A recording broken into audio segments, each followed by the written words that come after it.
तो दोस्तों नमस्कार, स्वागत है आपका मेरे इस YouTube चैनल में। आज की इस वीडियो में मैं बात कर रहा हूँ सरदार पटेल यूनिवर्सिटी मंडी ने जो BA फर्स्ट ईयर की कंपलसरी हिंदी अनिवार्य हिंदी का जो पेपर या परीक्षा आयोजित की थी। अप्रैल 2025 में ये एग्ज़ाम हुआ था। तो इसी में जो प्रश्न पूछे गए हैं बच्चों की सुविधाओं को ध्यान में रखते हुए, हर वर्ष बच्चे क्लास में पूछते हैं कि लास्ट ईयर का कोई क्वेश्चन पेपर हो जिसे उनको पैटर्न समझने में आसानी हो या उन्हें किसी प्रकार की दिक्कत या परेशानी का सामना ना करना पड़े। तो चलिए आज बात कर रहा हूँ कंपलसरी हिंदी का जो पेपर हुआ था उसी के बारे में।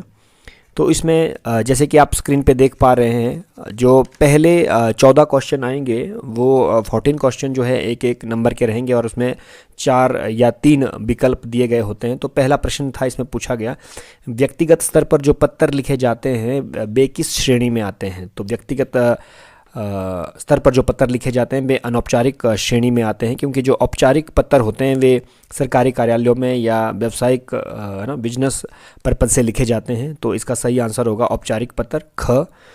इसके बाद जो दूसरा क्वेश्चन पूछा गया था, मेमोरेंडम को हिंदी में क्या कहते हैं। जो मेमोरेंडम होता है उसको हम हिंदी में कहते हैं ज्ञापन, क्योंकि टिप्पण तो नोटिंग होता है और प्रतिवेदन को हम रिपोर्ट कहते हैं। जो तीसरा प्रश्न था, वह भाषा जिससे अनुवाद किया जाता है क्या कहलाती है। देखिए इसमें दो चीज़ें होती है जब हम अनुवाद करते हैं। एक लक्ष्य भाषा होती है, मतलब टारगेट लैंग्वेज होती है, एक सोर्स लैंग्वेज होती है। सोर्स लैंग्वेज वह होती है जिससे हम अनुवाद करते हैं, और जिस भाषा में अनुवाद किया जाता है वो लक्ष्य भाषा कहलाती है। तो प्रश्न के अनुसार जो है इसका सही आंसर होगा स्रोत भाषा। ठीक है, इसमें भी बहुत सारे विद्यार्थी इसको स्रोत पढ़ते हैं। देखिए स्रोत कोई शब्द नहीं होता है, ये स्रोत है। स में र लगा है, जैसे द्रव्य में र लगा होता है, तो ये स्रोत भाषा होगा इसका सही आंसर। नेक्स्ट पूछा गया था, जब किसी विभाग से मांगी गई सूचना ना मिली हो और कार्य में विलंब हो रहा हो तो उसकी याद दिलाने के लिए जो पत्र लिखा जाता है उसे क्या कहते हैं। तो देखिए सीधी सी बात है, वो रिमाइंडर होता है। अनुस्मारक रिमाइंडर को ही हिंदी में अनुस्मारक लेटर या अनुस्मारक पत्र कहते हैं। प्रार्थना पत्र तो एप्लीकेशन होती है और अधिसूचना हमारी नोटिफिकेशन होती है। तो इसका सही आंसर होगा क, अनुस्मारक पत्र। नेक्स्ट क्वेश्चन पूछा गया था, बड़े घर की हवा खाना मुहावरे का सही अर्थ क्या है।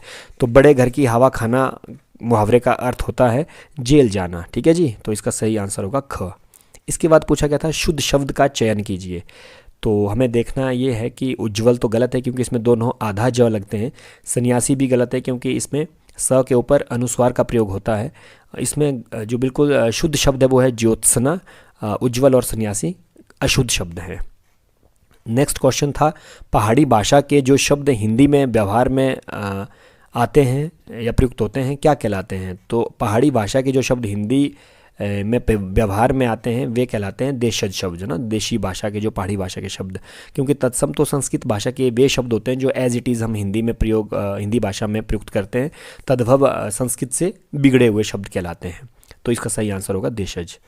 आग का पर्यायवाची शब्द नहीं है। देखिए आग का पर्यायवाची शब्द नहीं है ना, तो इस पर ध्यान देने की आवश्यकता है, क्योंकि आग का पर्यायवाची अग्नि भी होता है, अनल भी होता है, क्योंकि अनिल का अर्थ होता है वायु, हवा। तो आग का पर्यायवाची शब्द अनिल नहीं है, तो इसका राइट आंसर ये होगा।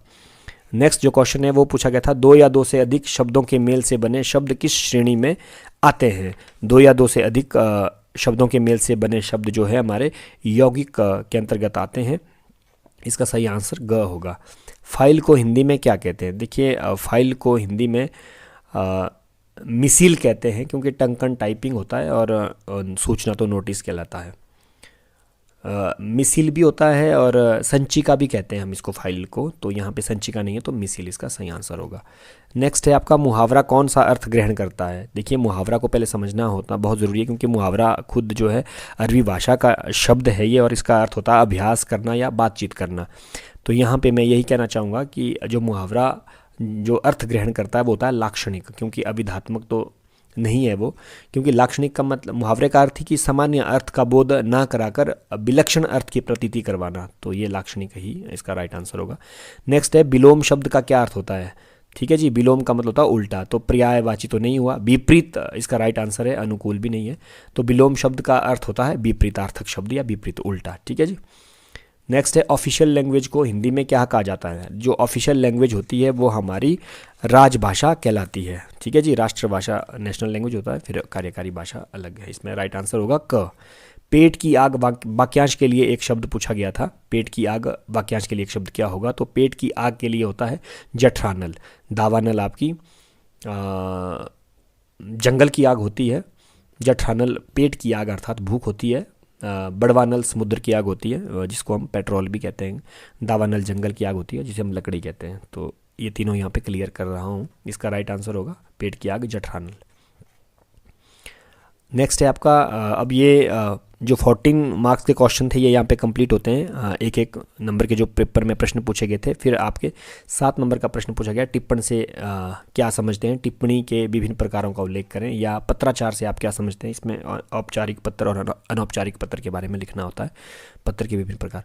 इसी के बाद पूछा था अनुवाद का अर्थ और परिभाषा बताते हुए अनुवाद की विशेषताओं का उल्लेख करें, क्योंकि बाकी जितने भी क्वेश्चन हैं वो 7 मार्क्स के ही हैं। नेक्स्ट क्वेश्चन एप्लीकेशन पूछी गई थी अपने विधायक को गांव की सड़क की खस्ता हालत सुधारने हेतु प्रार्थना पत्र लिखें। देखिए हेतु शब्द बिल्कुल सही लिखा गया है, क्योंकि हेतु में बहुत सारे लोग जो है बड़े ऊ की मात्रा लगाते हैं तो वो गलत हो जाता है। नेक्स्ट जो क्वेश्चन पूछा गया था निम्नलिखित में से किन्हीं 7 मुहावरे अथवा लोकोक्तियों का अर्थ लिखकर वाक्य में प्रयोग करें। तो यहाँ पे मुहावरे का अर्थ भी लिखना है और वाक्य में उसका प्रयोग भी करना है। तो जो पहला है हमारा मुहावरा पूछा गया अक्ल का दुश्मन। देखिए 2 मुहावरे हमेशा परेशान करते हैं, एक है अक्ल का दुश्मन, एक है अक्ल का पुतला। तो जो अक्ल का दुश्मन है पहले इसी पे बात करेंगे। अक्ल का दुश्मन होता मूर्ख व्यक्ति, जो अक्ल का पुतला होता है वो होता बुद्धिमान व्यक्ति। तो यहाँ पे इस चीज़ को समझें। अपना उल्लू सीधा करने का मतलब होता है अपना काम निकालना। आंख लगना मतलब नींद आना। अपने मुँह मियाँ मिट्ठू बनना मतलब अपनी प्रशंसा स्वयं करना, खुद करना। तेते पाँव पसारिए जेती लंबी सौर, मतलब उतने पाँव पसारिए जितनी लंबी चादर हो। तो इसका जो अर्थ है वो है अपनी सामर्थ्य शक्ति के अनुसार ही कार्य करना। ईश्वर की माया कहीं धूप कहीं छाया। तो इसका इस मुहावरे का अर्थ होता है भाग्य की विचित्रता। ठीक है, मतलब अनोखापन, विचित्रता। जूता चाटना का मतलब होता है किसी की चापलूसी करना। आंख दिखाना का अर्थ होता है गुस्सा करना।